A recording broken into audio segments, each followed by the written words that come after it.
Pak, mencermati berbagai sentimen dan juga situasi kondisi ekonomi masyarakat saat ini ya Pak. Kita lihat ada terkait dengan suku bunga, kondisi ekonomi secara global, daya beli masyarakat. Lalu yang terkini adalah PPN 12% Pak yang akan mulai diberlakukan pada 1 Januari 2025. Bagaimana tanggapan Anda dari APPI terkait dengan rencana kenaikan PPN 12% ini Pak?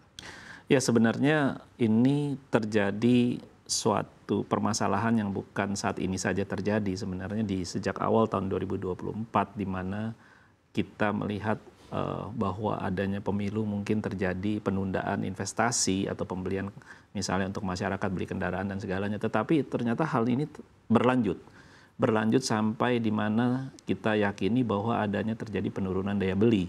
Nah, penurunan daya beli ini akibatnya kepada perusahaan pembiayaan tentunya banyak efeknya, yaitu di mana penjualan kendaraan roda 4 mengalami penurunan yang sangat signifikan, yaitu sekitar 15-16% year on year.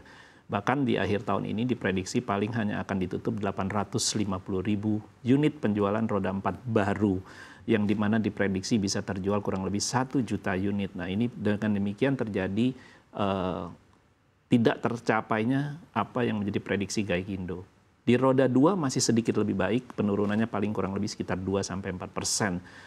Namun demikian, kita juga sangat khawatir terkait tadi apa yang disampaikan oleh Mbak Sinta terkait misalnya PPN yang disampaikan dengan akan ada naikkan PPN 12% dari 11 ke 12%. Memang kita tahu ini adalah sudah menjadi amanat undang-undang.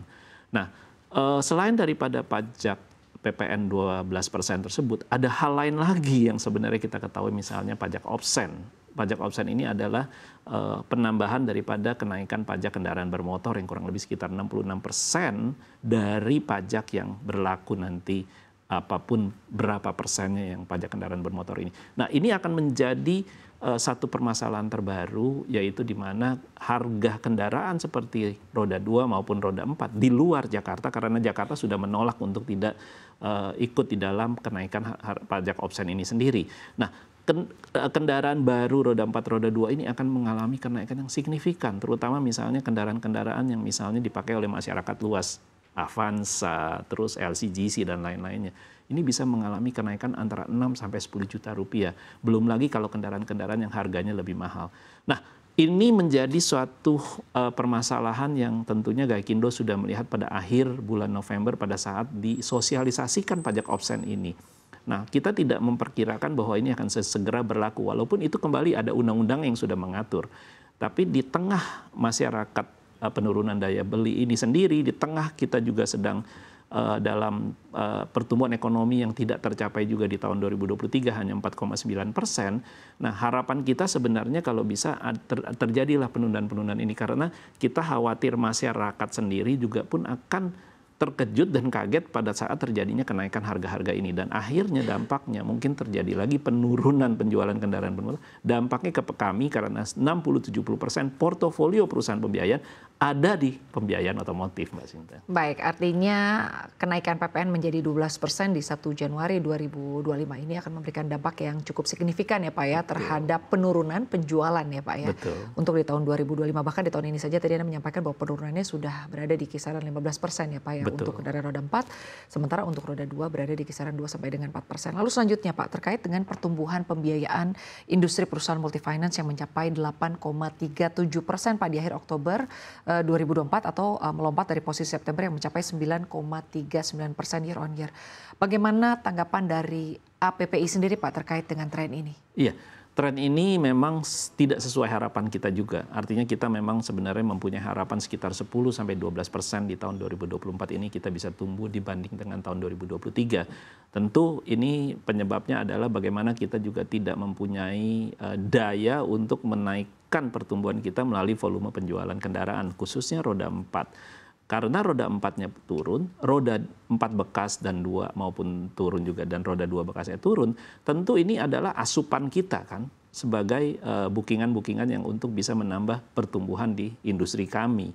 Nah, kita sudah berusaha keras. Kalau penjualannya kendaraannya turun, kita mau lari ke pembiayaan yang mana? Karena kita sebenarnya punya 3 jenis pembiayaan: investasi, modal kerja, dan modal usaha. Nah, banyak perusahaan pembiayaan berusaha untuk bagaimana menumbuh kembangkan dia punya portofolio dengan cara misalnya memberikan pinjaman refinancing atau daur ulang atau dana tunai kepada nasabah-nasabah yang sudah bayar lunas. Ditawarkan lagi bagaimana BPKB-nya nggak diambil, dikasih pinjaman dana untuk kebutuhan-kebutuhan yang misalnya untuk usaha menengahnya, UMKM-nya dan segalanya. Kita berhasil sebenarnya meningkatkan pembiayaan ke sektor produktif UMKM dari yang sebenarnya diatur oleh OJK harusnya 10% di tahun ini, kita sudah 35%. Cukup baik dari sisi masuk ke pembiayaan produktif dengan pembiayaan refinancing atau pembiayaan modal usaha maupun modal kerja. Tapi tidak cukup baik untuk membuat satu pertumbuhan yang kita harapkan sekitar 10-12%. Bahkan saya sangat khawatir sudah di 8,39%. Nah, harapan kita di 1 bulan terakhir ini, di bulan Desember, adanya suatu pertumbuhan yang lebih baik daripada November maupun Oktober yang lalu, karena masyarakat sekarang sudah tahu nih bahwa kendaraan akan naik. Sudah ancang-ancang. Ancang-ancang. Jadi daripada beli barunya nanti di Januari, mungkin di Desember. Dan kalau ini bisa terjadi peningkatan, mudah-mudahan kita bisa close di sekitar 9%. Mudah-mudahan. Baik Pak, lalu terkait dengan tren demand dari pembiayaan ya Pak ya di bulan Desember 2024 atau juga di Januari 2025. Menurut Anda sentimen-sentimen apa saja selain dari tadi Anda menilai bahwa sebetulnya jika berbelanja ya dalam tanda kutip mungkin di Desember 2024 mungkin harganya belum terjadi kenaikan yang cukup signifikan jika dibandingkan dengan Januari di 2025. Seperti apa Anda menilai ini? Ya, saya melihatnya bahwa sudah sebenarnya terjadi di November. Saya bertanya kepada pelaku usaha misalnya dealer-dealer kendaraan roda 4 atau mobil atau showroom. Gimana dampaknya di November ini? Sepertinya terjadi peningkatan. Penjualan kendaraan roda 4 pun juga sudah 73-74 ribu yang biasanya di bawah 70 ribu. Karena situasi yang sedang daya beli lemah dan lain-lainnya. Nah, ini merupakan signal bahwa masyarakat cukup smart, cukup pandai dalam melihat situasi dan mengetahui bahwa akan ada kenaikan harga mobil yang cukup signifikan.